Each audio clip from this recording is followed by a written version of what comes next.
Hi, and welcome to another exciting episode of the Andre The Beast Crayton Show.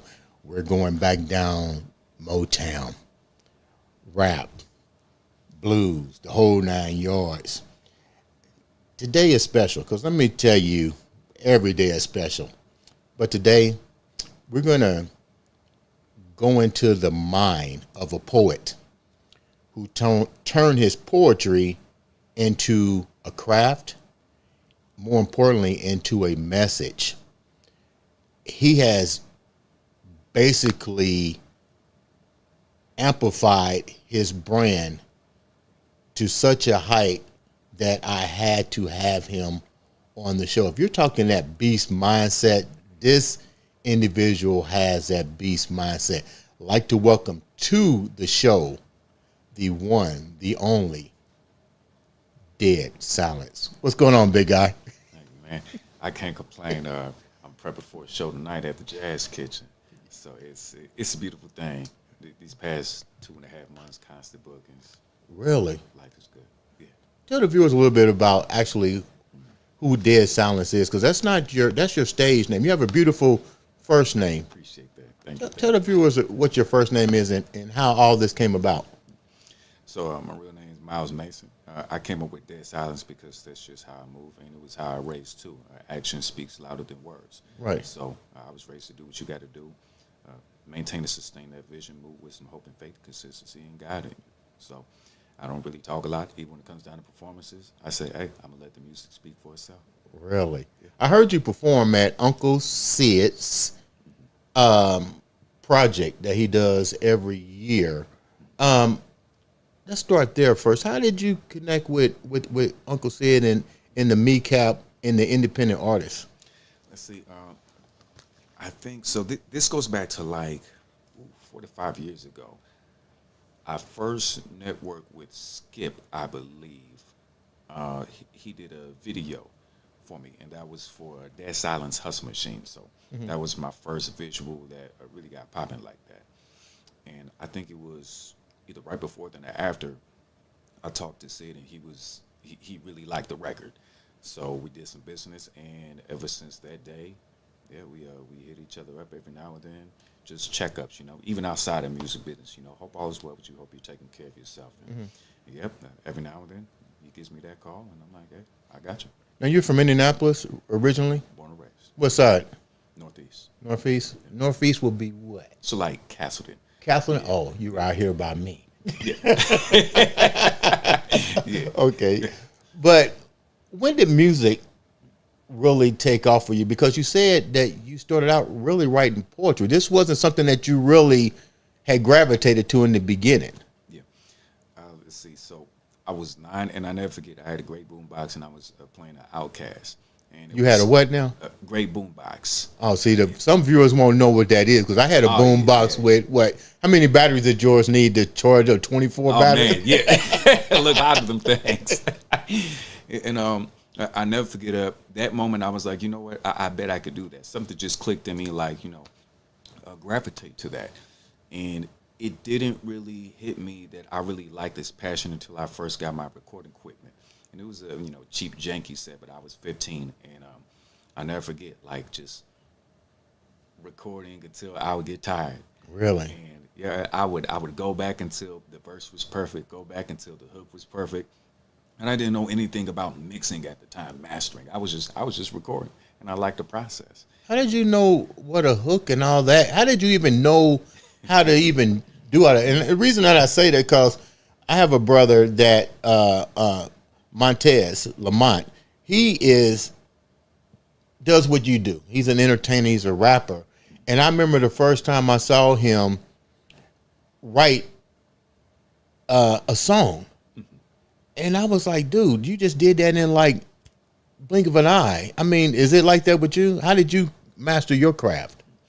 I got a huge process for it. So my process is for me to fully submerge or immerse myself in the beat. So a lot of people hear the beat and then they say, okay, this is what's coming to mind.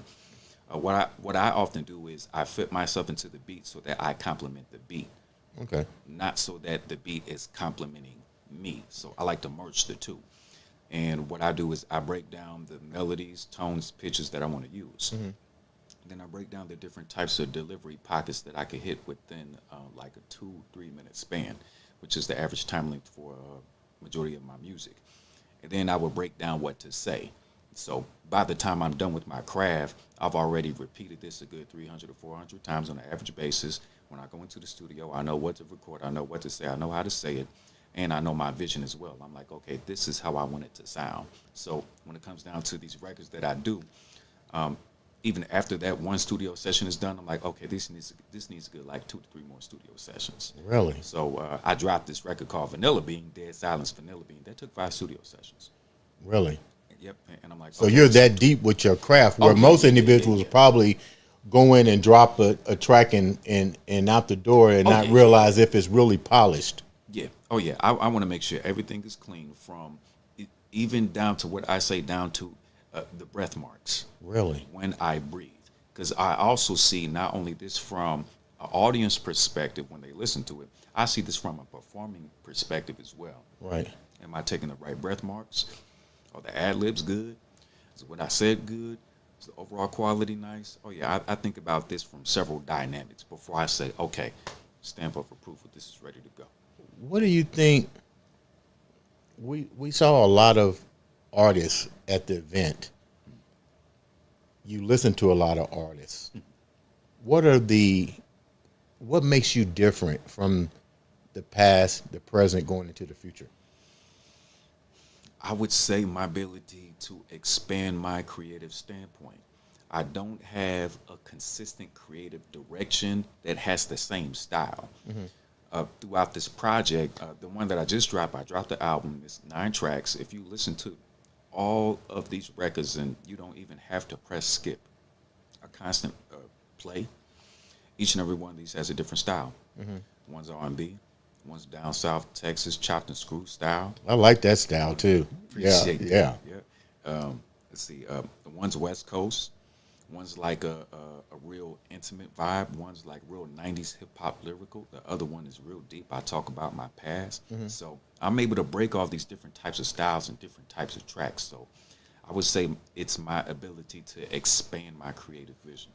What is your past? You mentioned something that we hear great artists like Tupac, Biggie Small. The West Coast. We hear a lot of the artists back in the day. They talk a lot about, not so much the gang life and stuff, but you hear a lot of their life story. When you hear Tupac, Dear Mama, and when you hear Brenda's Had a Baby, and so forth. What's your story? My story was I was a hard-headed kid that didn't know any better, and because of my lack of emotional intelligence, that led to a lot of ignorant actions and thoughts and words. And due to my self-negligence regarding my lack of comprehension, that bled out into so many things. I couldn't say I was committed to getting my life right until I hit like real lows. One of my lows was being in county jail. Another one of my lows, which I have tatted on me, it was 2019. 8 of my people consistently back to back just dropped dead. Boom, boom, boom. Wow. Well, 9 to be exact. Another one was showing up to one of my family's funerals and nobody told me that I'd be carrying the casket. Wow. So a good amount of things have altered and shaped the way that I view things, but I give myself credit for giving myself and people grace, and to give myself that ability to say that, hey, you woke up, you're winning. You mentioned a key word, and I stress this with a lot of people: emotional intelligence, or in some cases, emotionally drained. Yeah. You was becoming emotionally drained, to say the least, with all of the pain and the suffering. Yeah. and due to my inability of accepting how I should better myself, ironically, I used that energy and put it into music. Right. So one of my first records that got popular, Hustle Machine. The Hustle Machine's about that. I just work until I'm tired, work until I even uh, have the thought of quitting, work until my body drops just working instead of relaxing and taking care of myself. So it was definitely a process of But really, self-reflecting. was it working? Because the reason I say that is I work, but I don't call it work. I feel that. Yeah. You know what I'm saying? Yeah. I think that your work should serve a purpose, not only for emotional awareness for yourself, but for others. Did you have a support group around you while you was going through all this? Yeah, I would say physically, yes. As far as emotionally, it's borderline. This one of the things that was my main struggle was a lack of safe space. I didn't know how to confront emotions within myself, and I wasn't comfortable with expressing my emotions. So that's why music is so important to me because I saw music as a blank canvas that I could put anything on there. And I don't have to worry about music judging me back or music mishandling, my thoughts, emotions, and creativity. So I would let it bleed out on paper and I would just put it out there. What's the difference? I think I asked this earlier. What's the difference between you and other artists right My, now? my ability to expand. Okay. The majority of the time when people listen to the radio, when it comes down to rap, and I'm just saying respectfully, it's so many like copycat styles. I was getting ready to say that. Just saying, and this, and it's no disrespect because hey, hustle is the hustle. You get what you want to get. I get it. Um, and also from like a consumer listener's perspective, it's the same beat, same tempo, same melodies, the same style, and it's unique when I come across an artist to where anytime I hear a new record from their artist, it's something different. And it's great quality. It's it's dope. And I could be like, okay, this has some replay value to it. How do you guys? I think we talked about a lot of the downsides in the music industry when it comes to either a record label, independent artists. What's your take on that? Because you still want to have control of your content Yeah. and distribution. What's your take on that? I would say it's just all about the contractual agreements. What's going on in the fine print? Like for example, you got people that are signed to Disney, but you know they didn't know certain words and vocabulary. Like you're signed for perpetuity, and a lot of people, oh, it's a contract, and you sign it, and now you wonder why you can't get out the contract because perpetuity means life.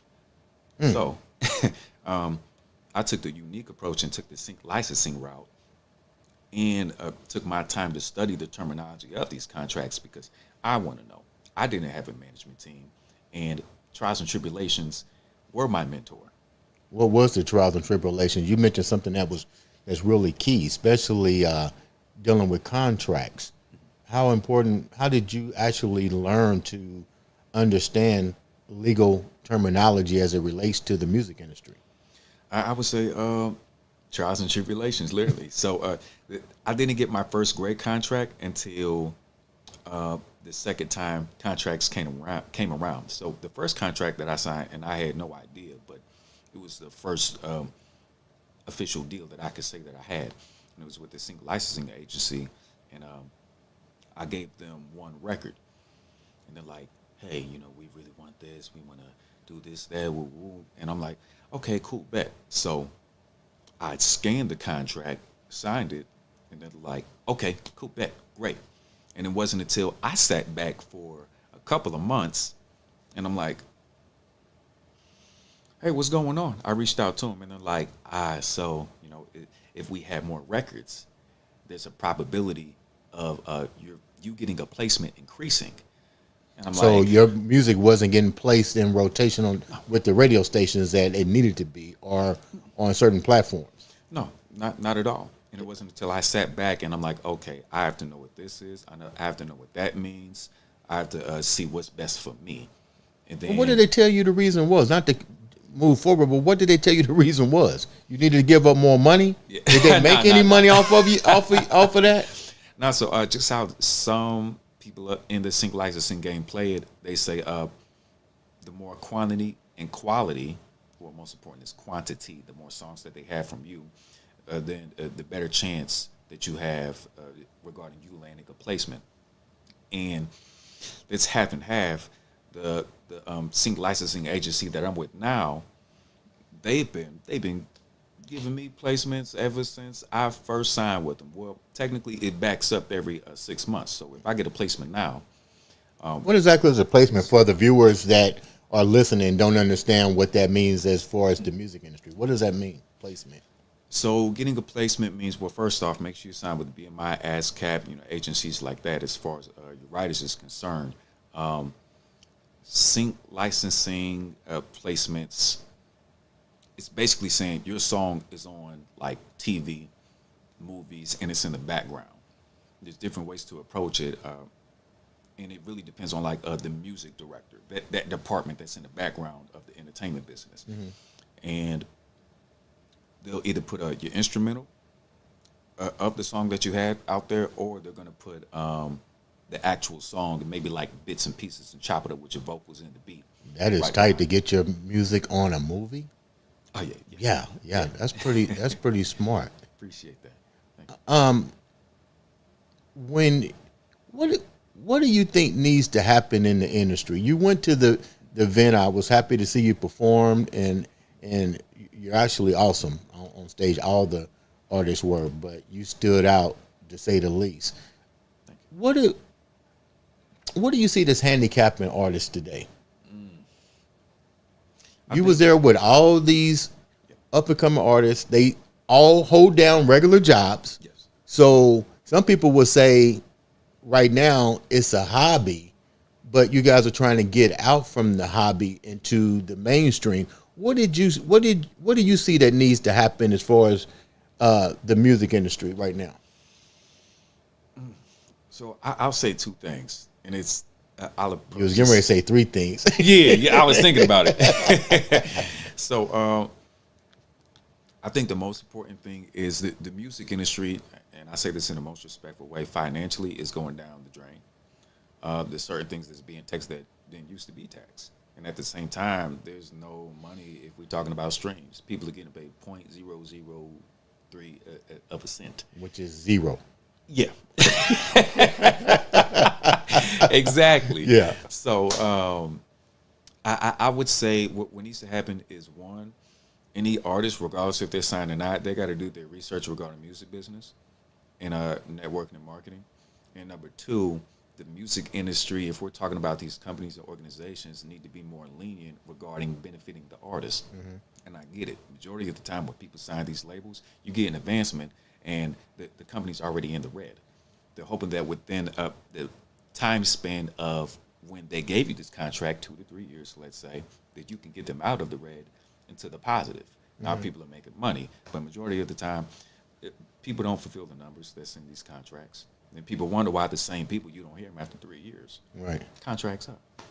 How important is marketing? I hear a lot of artists spending a great deal of time creating, in the studio creating, dropping song after song after song. My take on it, I'm not a rapper, an artist, or none of that, but I think I have some skills when it comes to marketing.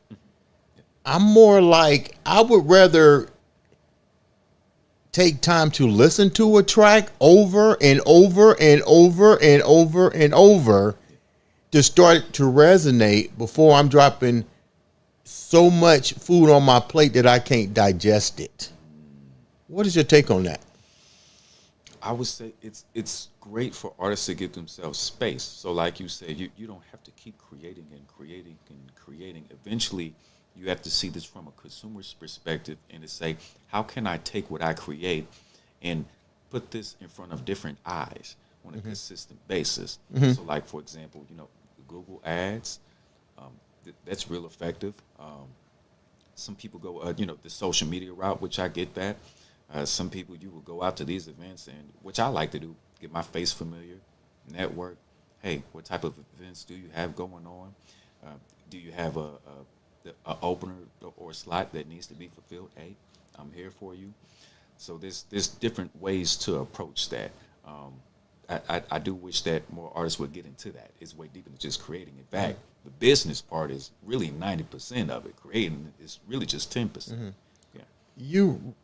You're really big on marketing. I can tell that, but I hear a lot of young artists, they spend more money, like you said, creating. But how important is it to have money allocated for you to market?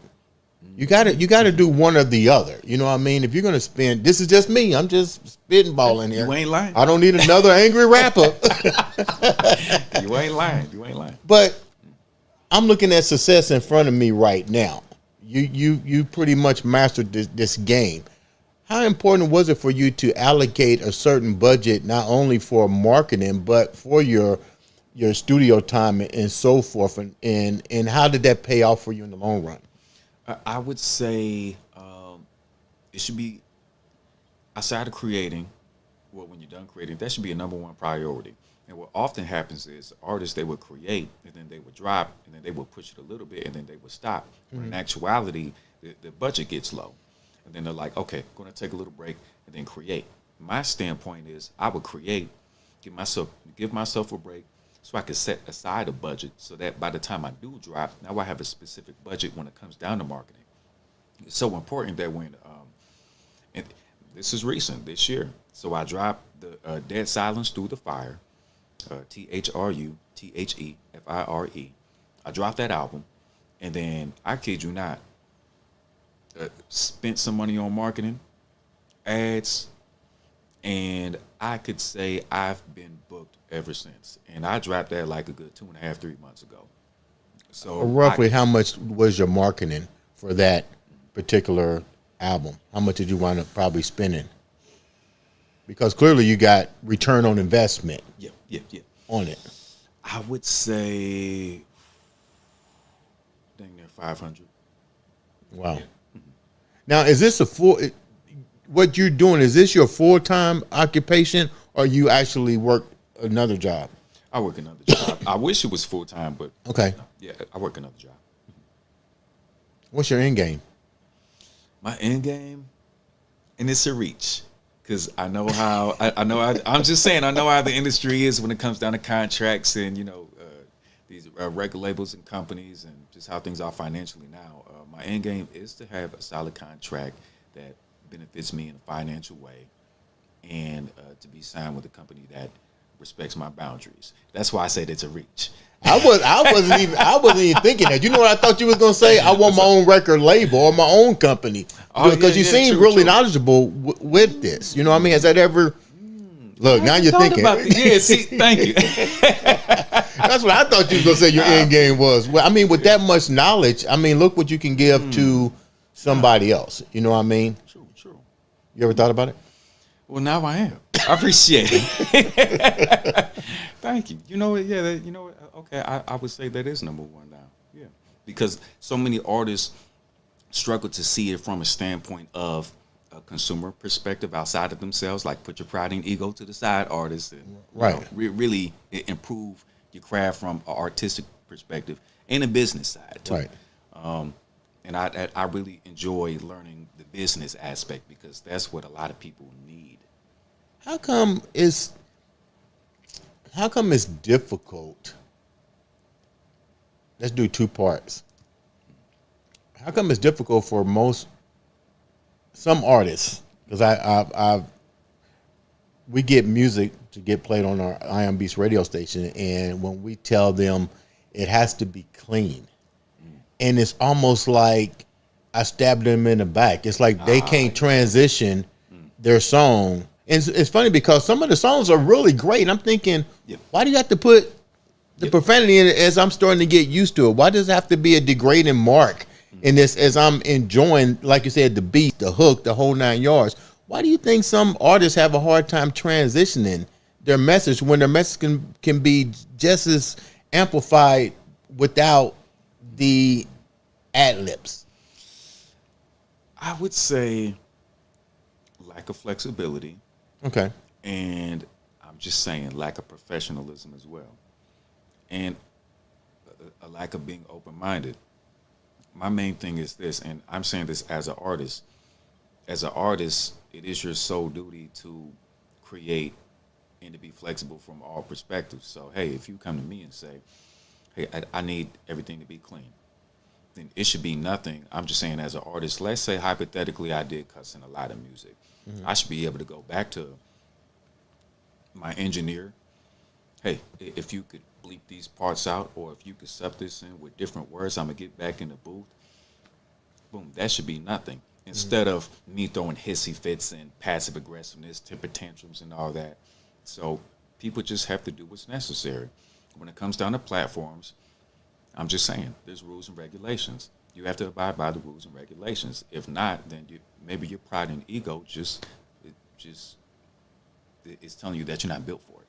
You mentioned something about marketing. How do you get your music to touch the Caucasian market, who we basically can't seem to touch for some reason with the, I don't even want to call it rap music. I wish they come up with a different name for it so it doesn't sound so offensive. But how do we get, I know you studied this, how do you take your music to get it to the white audience, to get them to play it, to get them to break the myths that once came along with the music back in the day? I'm throwing all kind of shit at you today. Yeah, you sure are. That's a good question right there, for real. I would say study their platforms. So, for example, when it comes down to, I'm just saying, black folks, we have our own culture. We got our own platforms. If we're talking about festivals, we're talking about radios, we're talking about predominantly black just spaces in general. Now we could flip this and say, okay, now what about the white folks? Where are they at? Are they at rave parties? Do we need to make a, since EDM and pop is technically one of the most profiting genres? Should we make EDM rap remixes? Should we make some dub mixes on hip hop? Mm-hmm. And then can we get this to DJs, those same records to DJs, and then those DJs go on their platforms and then they play it. Boom, exposure. And from a listener's perspective, let's say they hear it and they like it. Now they're pulling out their phones and they're going on Shazam. Oh wait, what's this? Mm-hmm. And then boom, you pop up. So I would say to study their connections, how they move, how they communicate, and the whole nine, from business to the physical aspect of everything. Yeah. How do you feel now? You taking? Let's go back a question. You started out doing poetry. Yeah. Give me one particular poem that you wrote that still resonates today that you've used in one of your songs. Wow. Wow. Let's see. So at the end of Vanilla Bean, let's see. I made this like a good, oh man, wow, good question. I made this like a good 6 or 7 years ago. No, 8 to 9 years ago. I used to live in Harlem, New York. Okay. And I never forget when I was networking and marketing out there, I wrote down, sometimes you got to keep it colder than an Eskimo inside of an igloo where icicles hanging off the ride. Wow. I said, dang, that's cold. Yeah, that is cold. So I put it at the end of Vanilla Bean, and just something about the melodic flow at the end of it. I'm like, yeah, I want to put that in there. And I do always have like a couple of poetry pieces that I do memorize. So what do you like best? Poetry or where you at now? It's tough because I could split it into poetry, battle rap, and music. And I would say it's different ways. If I'm going off an audience perspective in a moment, mm-hmm. I got to go with battle rap. Why? Because there's certain haymakers and punches and lines that I can make. and I'm specifically feeding it to that crowd reaction. How do I build this up? How do I, get people to anticipate what's going to be said next within the 2, 3, or 4 bar lineup? And when they react to it, it's like, oh yeah, yeah. You don't get scared battle rapping like I would be scared as hell to go up against somebody. Like I watched that Eminem 3 Miles. Oh yeah. And I'm thinking, how in the heck? That's talent. Like that's talent to not know how to come at somebody and clearly tell a story and make it unbelievable. Yeah, and that's the I'm just how do you saying, do that? It's that beast mindset. I'm slacking on that one. I would love to. I mean, I watched 3 Miles. I get energized just watching them in their craft. Yeah. And how they do that. So how to do it? I would say number 1 is you got to have that drive. Number 2, you got to be focused. Number 3, if you're good enough, people will physically and subconsciously not know that they distracted. You're going to have people pulling you, tugging you. That was nice. Keep going. Oh, that was cold in the background. And you have to be consistently persistent to where you can pick up on any part of your verse. Let's say, the crowd really likes one of the verses, a bar that hit. I got to wait like a good 25 to 35 seconds just for the crowd to die down so that now I can, say and enunciate my lyrics with power. Wow. So I still have to use that time frame to say, okay, they like this. Now I'm going to wait. And you have to remember every crowd reaction and then take that information and throw it in a battle. And that's how I get better, because I'm able to look back at these videos and say, from a crowd perspective, just like music, from a crowd perspective, they like this, or they like that bar more than that bar. Oh, they reacted to this more than that. So you some type of superhero? Do we got another Marvel character that I don't know about? Look, black man. Because that is like totally crazy, man. And I admire that talent. I mean, Jesus, I wish I could battle rap. Before we wrap up, we saw a lot of the young entertainers there. We mentioned D. Alley E. We mentioned Skip. We mentioned 12, Damon Carr, Brian Thompson. Who were some of the people that you performed with, and who would you like to perform with this new generation of independent and MECAP artists? Good question. Definitely Skip. Skip is nice. How come Skip name is always? I need to get on one of Skip's albums because I guarantee to go viral. I just want him to let me do one word. He's nice.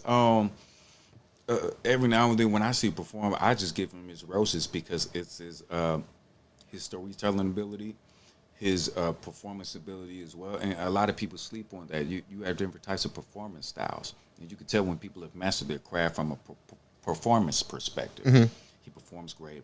Storytelling abilities. I like his bars. I like his delivery, how he words things, how he takes time on his quality. I just heard a recent project from him like a week ago, and I reached out to him. Yo, this is nice. This is dope. So I just really like his craft.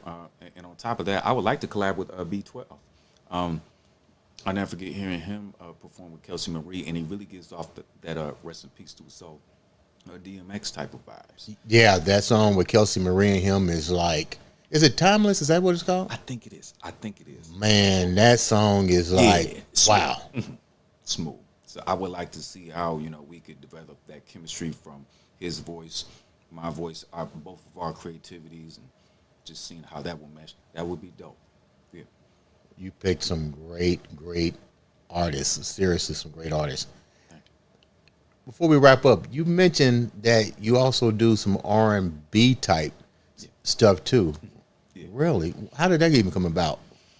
It just comes along with the territory. Is it rap R&B or you actually singing? Oh yeah, I'm actually singing. What? Yeah. So it was new to me because I knew that I had to improve one aspect of my creativity was making songs for women. So that was new. Oh, Keith Sweat, Yeah. So baby face. yeah. And it was interesting because that specific beat, and it's called Dead Silence, close to me. Oh, that's And tight. I've had a couple of people say it reminds them of Love Calls by Kim. Oh yeah, I like So, him. and with that song that he did, he just like utilized his voice, and he didn't do too much, and he didn't do the least, but it was like a constant flow of just him gliding with the beat. So I did that with Close to Me and Poof. And so that song plans to be the next visual that I make music video wise. Really? Yeah. How can the viewers reach out to you for booking engagements? How can they get your music? How can they listen to your music? Give the viewers some information. So follow me on Instagram, and I follow back at Dead Silence 9, Dead Silence 9 on Instagram, Facebook, Dead Silence 9 MC, or just type in Miles Mason. And when it comes down to my email for booking purposes, Dead Silence 10MC at gmail.com. You know, before these artists leave off, you got to do an acapella. I'm gonna let you pick out what you're gonna throw out there, Okay. and give us a blow before we wrap up. Okay. I'll take y'all back to my poetry days then. I said, what is the definition of something you can't define? Do you have the repetition to no longer grind? I honestly doubt people are taking note of every line. Written, though it's fine, as the chakra levitates onto this mind, I'm ubiquitously divine, trying to get it like it's mine. These rhymes intertwine like snakes on the Methodist hospital sign. I make these visuals immaculate, and I'm shooting at the basket full of dreams. You gotta be accurate. Every shot attempted is a picture if you capture it. So why try to be the best hands down like a fractured wrist? I'm philosophical as soon as the musical rapture hits and standing with significance while your pastor sits. You ever thought about not thinking? Eyes closed, drift away, but you're not sleeping. Jumping, toes touching every cloud, but I'm not leaping. Eating beats, coming up, but I'm not a vegan. And I can feel your energy. You living off of ignorance and dying while I peacefully control the flow bestowed. You might as well just put this on repeat. I see without my iris writing on papyrus, then I breathe. Ladies and gentlemen, this has definitely been not an episode, but Dead Silence in the house on the Andre the Beast Crayton show.